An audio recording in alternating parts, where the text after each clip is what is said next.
This Intamin-built roller coaster won a fan-voted contest hosted by Energylandia in 2016 to be the new for 2018 edition versus a similar-sized Vekoma ride. The ride featured the largest drop in Europe at the time, 269 feet. It reaches a speed over 88 miles per hour, and it's the only of its kind in the world. This is Hyperion.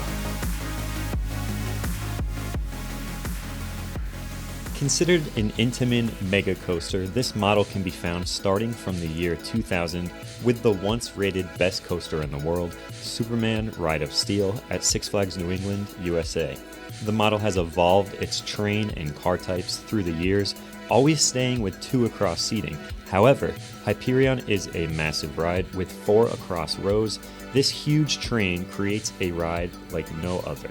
Beginning with a drop straight underground, Hyperion takes riders into a sustained ejector airtime hill right away. The ride then goes into an inverting turnaround.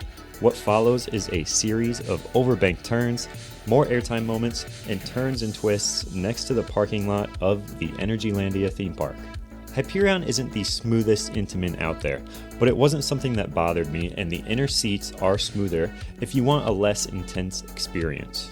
The ride is a perfect length with a great use of space. Large hills take advantage of the high speeds at the start of the coaster, and tight turns and smaller air hills complete the ride.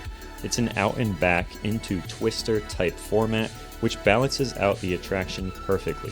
Intamin has done these types of layouts before, and they're always a great time and make a great use of space. This layout type gives an exciting ride. El Toro uses this format, Superman uses this format, and all are considered great. It's proven to work. Restraints are also comfortable, the ride throughput's really good, and operations were excellent as well. The first hill might be the longest ejector moment on any coaster. This is strong airtime that is unbelievably fun, and it continues to be fun with quick feeling transitions thanks to the 4 across seating. Edge seats are the way to go here, and the front row gives an amazing wind effect while the back pulls you through some elements in exciting ways. The power behind these large vehicles give you a nice burst of adrenaline too. You really are at the mercy of these giant and heavy trains. The track is incredibly wide. The ride is just so great, I can't say enough good about the excitement level here. These are not nimble vehicles, yet they're going through some really quick turns. Pacing goes hand in hand here. Hyperion has its huge elements broken up with small fast elements. There's no real break to the madness. The only hill that can feel a bit underwhelming is this straight return hill, which gives a weightlessness feeling instead of the Intamin ejector that the rest of the ride produces. This hill feels more like the forces found on a B&M Hyper, which is great on that type of ride, but this is an Intamin MEGA. It doesn't, in my opinion, fit the pacing of this coaster. It's a sustained hill that offers something different compared to other parts of the ride, but a bit of a smaller hill or even 2 smaller hills would have worked better here. The build-up to the start of this attraction is excellent. The building is visually impressive, and the industrial yet refined look fits the epicness of Hyperion. From the poorly placed arcade all the way into the station, this is a cool and clean look.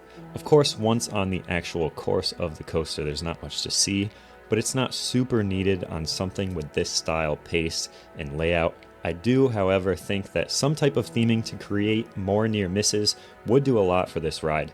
Even simple, futuristic-looking rings placed around the track on a couple sections would be pretty cool and make some nice near misses. This is a very unique feeling coaster. Because of the massive trains, you can feel the power, and that's what makes it so special. It's a bit unsettling, the force behind these massive vehicles. You are riding this huge machine, and I've never really felt that feeling on another ride. Skyrush has a similar feeling with its bulky but open style trains and minimal restraints, and why it is also so good.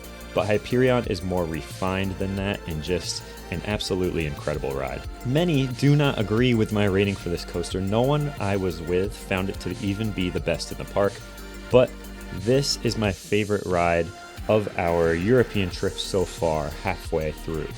Hyperion is a gigantic ride that just doesn't feel like any other coaster I've been on. and that makes it stand out for me. More Intamin manufactured rides fit in my top 1% than any other manufacturer, and here's another that has done it again. Hyperion ends with an 8.91 out of 10, and the viewers also voted and gave it a score lower than my opinions, an 8.33. You placed it just below Wonder Woman at Six Flags Fiesta Texas, but ahead of Leviathan at Canada's Wonderland.